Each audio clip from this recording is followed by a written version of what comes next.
নমস্কার বন্ধুরা, শান্তি রান্নাঘরে সবাইকে স্বাগত। আজকে চলে এসেছি আবারও একটি রেসিপি নিয়ে। তবে এই রেসিপিটি সাধারণ কোনো রেসিপি নয়, এটি পুরীর জগন্নাথ মন্দিরে 56 ভোগের মধ্যে একটি মহাভোগের রেসিপি, যার নাম হলো বেসর। এই বেসরের রেসিপিটি বিভিন্ন রকম সবজি দিয়ে বানানো, তবে স্বাদ কিন্তু অপূর্ব হয়। এই রেসিপির সঙ্গে ঘি অন্ন বা কণিকা ভোগের রেসিপিটি সার্ভ করা যেতে পারে। আমি আগের ভিডিওতে কণিকা ভোগের রেসিপিটি আপনাদের সঙ্গে শেয়ার করেছি। যারা এখনও পর্যন্ত দেখেননি অবশ্যই দেখে নেবেন আগের রেসিপিটি। এখন আমি বেসর বানানোর জন্য যে উপকরণ লাগবে সেগুলো জোগাড় করে নিচ্ছি। বেসর বানানোর জন্য যে উপকরণগুলো লাগবে সাধারণত বাড়িতেই পাওয়া যাবে এরকম কিছু উপকরণ। যেমন এখানে নিয়েছি বরবটি, কচু, পেঁপে, কাঁকরোল, কুমড়ো, বেগুন, রাঙালু, সঙ্গে কাঁচকলা। এই উপকরণগুলো দিয়ে আমি বানানো শুরু করব। এরপর আমি একটি মশলা রেডি করে নিচ্ছি। মশলাতে সর্ষে, জিরে, আদা, গরম মশলা এবং গোলমরিচ আছে। এখানে আমি জিরে এবং সর্ষে 1 টেবিল স্পুন করে নিয়েছি, আর বাকি সমস্ত মশলা অল্প অল্প করে নিয়ে নিয়েছি। যেমন এখানে এই 1 ইঞ্চি পরিমাণে আদা এবং কয়েকটা গরম মশলা গোটা নিয়ে নিয়েছি। এবার এটাকে অল্প জল দিয়ে কিছুক্ষণের জন্য ভিজিয়ে রাখবো। এর কথা বলে রাখা ভালো যে এই রান্নাতে আমরা কিন্তু যে সমস্ত সবজিগুলো ব্যবহার করছি সেগুলো বাদ দিয়েও অনেক সবজি ব্যবহার করা যেতে পারে, যেমন শিম, মূলো, এগুলোও ব্যবহার করা যেতে পারে। এখানে আমি সবার প্রথমে বড়ি ভেজে নিচ্ছি। এখানে যে বড়ি ব্যবহার করা হয় পুরীর মন্দিরে, সেই বড়ি কিন্তু একটু অন্যরকম বড়ি। তবে এই বড়ি সাধারণত সহজে অ্যাভেলেবল নয় বলে আমি আমার পাশে যে বড়ি ছিল বিরুলির ডালে, সেই বড়ি দিয়েই কিন্তু বানিয়ে নিচ্ছি এই রেসিপিটি। আপনারা এইভাবে কিন্তু নিজের কাছে যে বড়ি আছে সেই বড়ি দিয়ে রেসিপিটি বানিয়ে নেবেন। তবে সম্পূর্ণ রান্নাটা ঘিয়ে হবে, তাই বড়িটাও আমি ঘিয়ে ভেজেছি। এরপরে রান্নার জন্য প্রায় 3 টেবিল স্পুন মতন ঘি দিয়ে এরপরে দিয়ে দিচ্ছি হিং। এখানে আমি প্রায় 1 টিস্পুন পরিমাণে হিং দিয়ে হিংটাকে একটু হালকা ভেজে নিচ্ছি। তারপরে এর মধ্যে প্রয়োজন মতন জল অ্যাড করব। এখানে যতটা সবজি নেবেন সেই অনুযায়ী কিন্তু সবজিটাকে ফুল সেদ্ধ করার জন্য জল দিতে হবে। এখানে আমি জল নিচ্ছি প্রায় 4 কাপ পরিমাণে। এর মধ্যে 1 টিস্পুন পরিমাণে হলুদ এবং লবণ দিয়ে জলটাকে কিছুক্ষণ ফুটিয়ে নেব। এই রান্নাতে আমি ছোলার ব্যবহার করছি, সেই জন্য আগে থেকে কিছুটা ছোলা ভিজিয়ে রেখেছি। এই রান্নাতে ছোলা এবং নারকেল ব্যবহার হয়, এছাড়াও চিনির বদলে গুড় এবং কাঁচা লঙ্কার বদলে গোলমরিচের ব্যবহার হয়ে থাকে। পুরীর মন্দিরে কাঁচা লঙ্কা বা শুকনো লঙ্কা কোনো কিছুরই ব্যবহার হয় না, এর বদলে গোলমরিচ ব্যবহার হয়ে থাকে। আর এই রান্নাতে আমি এখন জলটা ফুটিয়ে নেওয়ার পরে সমস্ত সবজিগুলো এক এক করে দিয়ে দেব, যে সমস্ত সবজিগুলো আমি কেটে রেখেছিলাম।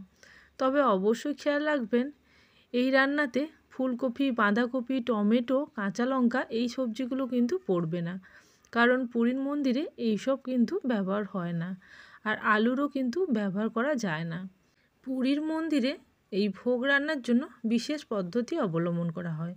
এখানে কোনো রকম প্যাচোলা বা খুন্তি ব্যবহার করা হয় না।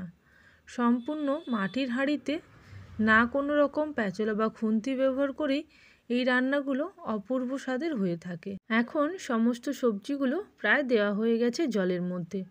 একদম শেষে দিয়ে দিচ্ছি বেগুন। এরপরে এটিকে পুরো জলের মধ্যে একটা প্যাচোলা বা খুন্তির সাহায্যে এইভাবে নাড়িয়ে নিচ্ছি এবং গ্যাসের ফ্লেমটাকে মিডিয়াম করে ঢাকনা দিয়ে সেদ্ধ হওয়ার জন্য কিছুক্ষণ ওয়েট করব।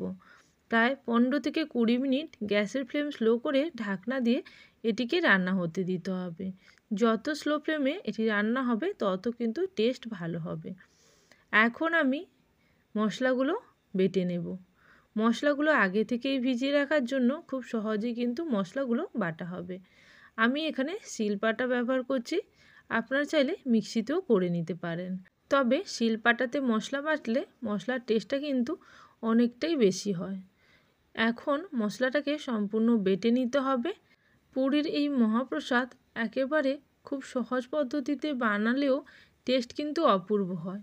যে কোনো নিরামিষের দিনে এই রকম রেসিপিগুলো বানিয়ে ঠাকুরকেও ভোগ দিতে পারেন বা নিজেরাও কিন্তু খেতে পারেন।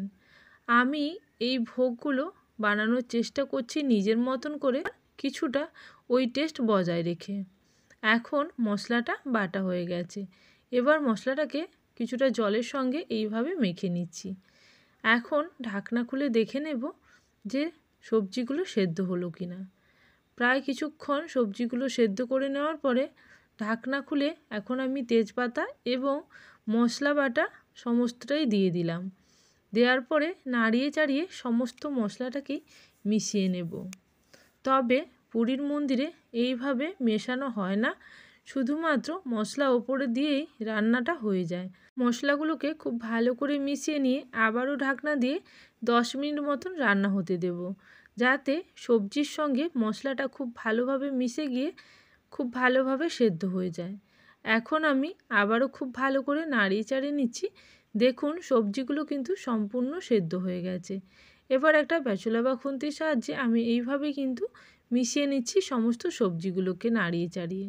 এখানে আরও কিছু উপকরণ ব্যবহার করতে হবে, সেগুলো এক এক করে দিয়ে দিচ্ছি। এখন আমি অ্যাড করে দিচ্ছি নারকেল কোড়া এবং বড়ি। সবার প্রথমে আমি বড়ি দিয়েছি, বড়ি দিয়ে ভালোভাবে আবারও নাড়িয়ে চাড়িয়ে মিশিয়ে নেব এবং সঙ্গে দিয়ে দেব নারকেল কোড়া। এখানে হাফ কাপ মতো নারকেল আমি কুড়িয়ে রেখেছিলাম, সেই কোড়ানো নারকেল এখানে দিয়ে দিচ্ছি। এই রান্নাতে এই নারকেল কোড়া এবং গুড়ের ব্যবহার হয়ে থাকে, তাই এখানে আমি আখের গুড় 2 টেবিল স্পুন মতন দিয়ে দিলাম। এবার সমস্ত উপকরণগুলোকে খুব ভালো করে মিশিয়ে নিচ্ছি। এবার রান্নাটা আমার সম্পূর্ণ রেডি। তবে একেবারে শেষে আরও 2 টেবিল স্পুন মতন ঘি দিতে হবে। যেহেতু এই রান্নাতে কোনো রকম তেলের ব্যবহার হচ্ছে না, তাই ঘিয়ের পরিমাপটা একটু বেশি লাগবে। আর এখানে আমি অনেকটা পরিমাণে সবজি ব্যবহার করছি, তাই ঘিটা একটু বেশি পরিমাণেই দিচ্ছি। আপনারা ইচ্ছে মতন ঘিয়ের পরিমাপটা কম বেশি করে নিতে পারেন। এখন রান্নাটা প্রায় রেডি, তবে একেবারে শেষে ঢাকনা দিয়ে আরও কিছুক্ষণ রান্না হতে দেব এবং ঢাকনা খুলে উপর থেকে ঘি ছড়িয়ে দিলেই রান্নাটা সম্পূর্ণ রেডি। এখন আমি 2 টেবিল স্পুন মতন ঘি দিয়ে দিচ্ছি। 2 টেবিল স্পুন ঘি দিয়ে আবারও খুব ভালো করে মিশিয়ে নিতে হবে। খুব ভালো করে মিশিয়ে নেওয়ার পরে আবারও কিছুক্ষণ ঢাকনা দিয়ে দিতে হবে এবং গ্যাসের ফ্লেমটাকে অফ করে দিতে হবে। কিছুক্ষণ ঢাকনা দিয়ে রাখলে এই রেসিপিটি আরও টেস্ট বাড়বে, কারণ ঘিটা দেওয়ার পরে কিছুক্ষণ মুছতে টাইম দিতে হবে। এখন রেসিপিটি যেহেতু সম্পূর্ণ রেডি হয়ে গেছে, তাই আমি একটি পাত্রের মধ্যে এটিকে সার্ভ করে দেবো। আমি এখানে মাটির ভাঁড় ইউজ করছি সার্ভ করার জন্য। আপনারা যে কোনো পাত্রে এটাকে সার্ভ করতে পারেন। পুরীর জগন্নাথ মন্দিরে এই রেসিপিগুলো সমস্তটাই মাটির পাত্রের মধ্যে রান্না হয়, কোনো রকম স্প্যাচুলা বা খুন্তির ব্যবহারও হয় না। তাও এই রেসিপিগুলো টেস্ট কিন্তু অপূর্ব হয়। এইভাবে বানিয়ে আপনারা ওপর থেকে একটি তুলসী পাতা দিয়ে ভগবানের উদ্দেশ্যে এটিকে নিবেদন করতে পারেন। এছাড়াও নিরামিষের দিনে বানিয়ে বাড়িতে সবাইকে খাওয়াতে পারেন। খুবই সুস্বাদু এই রেসিপি। ওপর থেকে সাজিয়ে দিয়ে তার উপরে অল্প নারকেল কোড়া দিয়ে দিলেই সম্পূর্ণ রেডি। তাহলে বন্ধুরা, রেসিপি ভালো লেগে থাকলে অবশ্যই কমেন্ট সেকশানে জানাবেন।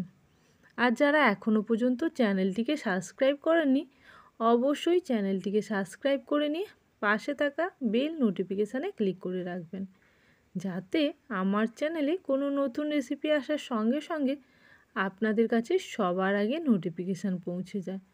তাহলে আজকের জন্য এই পর্যন্ত। আবারও চলে আসবো নতুন কোনো রেসিপির সঙ্গে। ততক্ষণের জন্য সবাই ভালো থাকবেন, সুস্থ থাকবেন। Thank you for watching my video.